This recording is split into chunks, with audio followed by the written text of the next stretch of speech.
And there's a lot of people that are like, chieftain this or gothi that.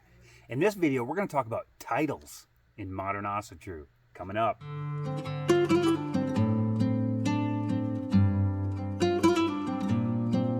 to Northwoods Kindred. I'm your gothi Bodvar, and on this channel we discuss everything Asatru Kindred related. So hit that subscribe button if you want to see how we do it in the Northwoods. Don't forget to visit our Teespring for some epic Northwoods Kindred swag. The link is in the description. So there seems to be a lot of titles in the air in Asatru recently. A lot of people just throwing out random titles. I'm the Warden of the North, I'm the Chieftain of the this, or I'm the Gothi of the that. And there's a lot of people that are like, Chieftain this, or Gothi that. And I really want to kind of get into it and talk about titles in Asatru. What are they for? What are they good for? How far does that authority extend? And what are they not good for? So let's get into it. So first I want to just discuss myself as Gothi of the Northwoods Kindred. The title Gothi is something that I've worked for, and it was bestowed on me by my own Gothi, who has been studying Asatru and leading a kindred for in the neighborhood of 37 years now. So he bestowed that on me after training me and working with me. And then when I introduce myself in the video, I say I'm your Gothi. Well, I'm only your Gothi if you don't have a Gothi and you accept me as your Gothi. Beyond that, I have zero authority outside of my own kindred. I say that so that those of you that don't have a Gothi or don't know anybody that understands how all this Asatru stuff works, that you can contact me. You can contact me on email. You can get on my Discord server. We can have a phone call. We can do these things, and I can help guide you in the direction that you need to go. But that's entirely dependent on your ability to interact with me. It doesn't extend any authority that I have beyond my role as the Gothi of the Northwoods Kindred.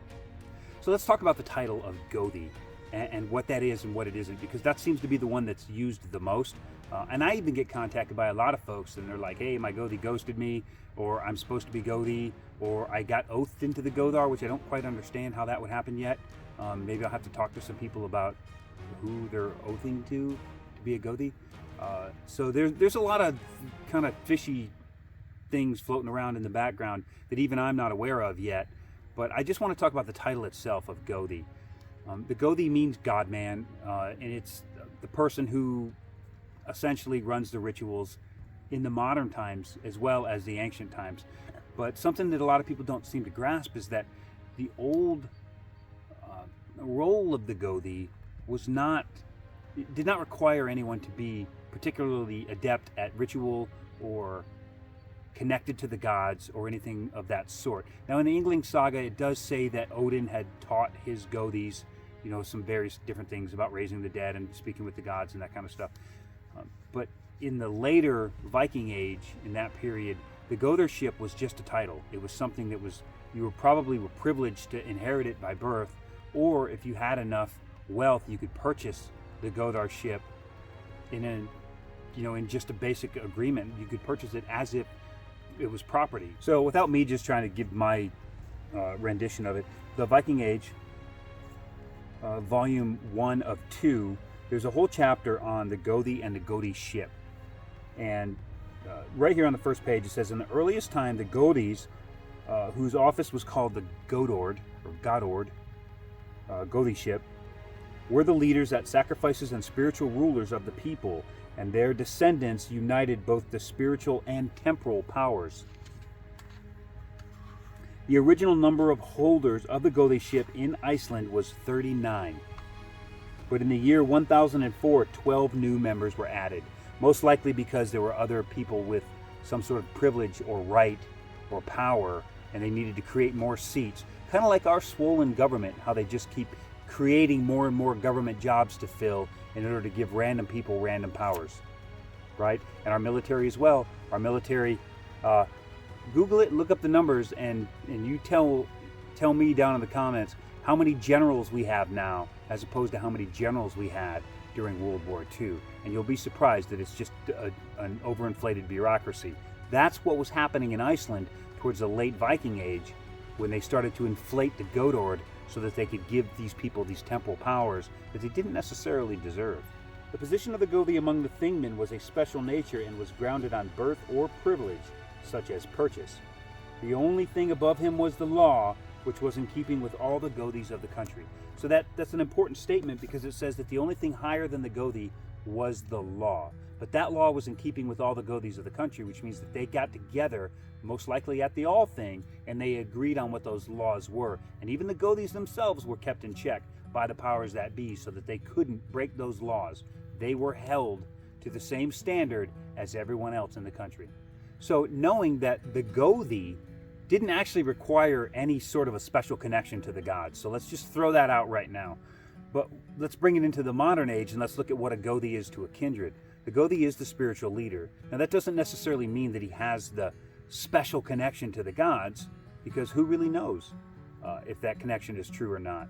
But it does mean that he has the mechanical perception of how to run a ritual and how to organize these types of events, like a blot, or a mini, or a sambal, or a feast, or a naming, or a birth, or a wedding, or any of the big life events that would require some sort of an officiant to do it. So the gothi should be skilled in officiating these types of important ceremonies of our life's passages. That requires some level of training. So in modern times, we don't really have a national board of gothi that agree on things. There are organizations. Some of them are pretty nefarious, and some of them are pretty good or okay, that train or issue some sort of a gothi certificate. But how much training do they really give a person? And so once again, I'm going to use this reference. It says, if the gothi broke the law, he was prosecuted like another man. Consequently, there was a check upon his powers, and he had to take great care that the law and justice were properly executed. So it was definitely his job to know the law and to execute his powers in accordance with that law, or face lesser outlawry himself, or greater outlawry, depending on the crime. It says, if a man has bought the gothiship, or it has been given to him, then it shall be inherited by his heirs. So once it's yours to keep. It says, if a woman is the heiress, she shall sell the gothiship to some man of the district. Now, that's kind of a sketchy little area, because if the woman inherited the gothiship, she had to give it to a man in some form or fashion. She could also give it to her brother, or sell it to her brother or a cousin, or she could pass it down to her son. But he had to be of a certain age before he could inherit it. So there's a lot of ancient stuff to deal with the gothiship, and I just wanted to make you aware that it's way more complicated than people are making it out to be. There's a lot more to the story of the gothi. Now in modern times, anybody that's really in charge of a ritual is a gothi. If you do a ritual for your family, you are your hus gothi. You're the gothi of your household, and that's your job, is to perform these rituals and these ceremonies for your family. Now, if you begin a kindred or start a kindred, or you're in a kindred, oftentimes the gothi is also the chieftain. Now that may not be the case with some kindreds. I know in some kindreds, the person who sees to the administrative functions of the kindred and the person who sees to the religious functions of the kindred are separate. In a lot of cases, it's because you have somebody who's new to Asatru that wants to start a kindred and wants to start experiencing these things in a group setting, but doesn't have the knowledge or the skill to perform ritual, or even just the experience to perform ritual. So they would attach themselves to an older Asatru who's been around a while and has been to a few rituals, who would claim the title gothi for one reason or another, either by purchase or by training or inheritance. So if they claim the title of gothi, then they could perform the rituals for this particular kindred. But the power that they have, the power of gothi, extends no farther than their kindred. See, we don't have an all thing or national board of gothar or anything to agree on the rules or the laws or the dogma of the religion. Henceforth, if we can't agree on everything, then there's no certifying body, so everybody can just kind of assume whatever role they want to assume. And if you serve your people well and they appreciate it, then you will get to maintain that role. If you don't serve your people well and they don't appreciate it, then you're out. But I think that it's really hard to call yourself gothi if you're not the gothi of a kindred, or at least of a household or a stead. Now in the modern era, we have the equivalent of a gothi is our gidya, which is our female counterpart, who does our feminine rituals. Sometimes we do rituals in conjunction with each other, gothi gidya, doing the masculine, feminine parts of a ritual, and various other divisions like that. That is not traditional. However, a woman could during the Viking Age, be the gothi or the leader of a temple, the high priestess or the priest of a temple. It's not unheard of that a woman could fill that role. Now, how that role overlaps with the gothi of a district, as in the governor or the administrator, I don't really know. There's not a lot of information on that. Only that women could be the high priestess and govern the temples and lead ritual. So we've taken that example and we push forward. Now, some call it a gidya, some call it a gothinya. Some would call it, in the case of a small, not even a kindred, but a family stead, you would have your gothi, and you would probably have your husfreyja, which would be your housefrey, housefreyja, your housewoman, woman of the house, or various other versions, twists on the name of Freya would actually be appropriate also for the woman who handles ritual and those sort of things. But without going too deep down the gothi path, understand that the gothership is dependent 100% on being accepted by the people who you're administering these rituals and these rites to. The counterpart to that is going to be the chieftain, and the chieftain is more of an administrative function. He would organize, purchase the feasting utensils, organize the space, organize the people, put out the newsletter, get people together, organize the timeline and the table of events, whereas the gothi would organize the ritual. Who are we bloating to? How are we doing it? What are we offering for ritual? And then conducting it themselves. So those two are not always the same. In the case of the Northwoods Kindred, I am the chieftain and the gothi, but that's not clear across the board. And again, my power extends only to the edge of my property and the Northwoods Kindred. So we have other roles in our kindred that some other kindreds may not have, and they may not be traditional. In fact, I'm sure they're not. But we have what we would call our drummer, our drummer. And while he drums us out here to ritual, he's also like the road captain in the club. So if we're going to travel as a kindred, the drummer, that's his job, is to find the route, figure out where the gas stops are, figure out the logistics we need for the road. He's our traveling man. Like, his goal is to make sure that we travel. We have a law speaker who studies the law, or at least has good references of old Viking law, as well as our kindred bylaws and important things that we use to make decisions around here. Therefore, if we're in a kindred meeting and we have some sort of a dispute or a discussion that seems to go south, the law speaker's job is he will speak up and he will draw an end to the bickering, and then he will decide, and it's not me, he will decide who's right and who's wrong. He will make the decision, and then we can take whatever action we need to set the course correctly. Well, we have a Grinbearer, which is a keeper of the gate. And you'll notice him, he's always the last one in the procession, and he always stands by the entrance to the Ve. That's his job. If we travel, if we go outside, if we're doing a public meetup or a public group, his job will always be to evaluate the circumstances, design the watch, keep people in check. His sole function in the kindred is security, and most especially when we are out beyond our walls. Now, one thing we're seeing in the Asatru community as of late is this outlawry garbage. It's like, or people can't do this, or people can't do that, or people must do this, or people must do that, or you can't do this unless you do that. It's all horseshit. You can do whatever you want to do. You build your kindred, you build your tribe, even if it's just you and your wife, or just you and your kids. If it's just a whole little stead in your own home, you decide your rules. You decide what is okay and what is not. If you join a tribe or a kindred or a group, you, in a certain sense, you give that kindred or that group authority to administer justice and the things around. Obviously, if you screw one of them over, there's going to be some conflict, and you might have to deal with that at your own little private meetings and whatnot. But that authority doesn't extend beyond that kindred. The authority only extends to the walls of the kindred. So if they say, you are outlawed, you are gone, you're out of our kindred, that outlawry does not extend.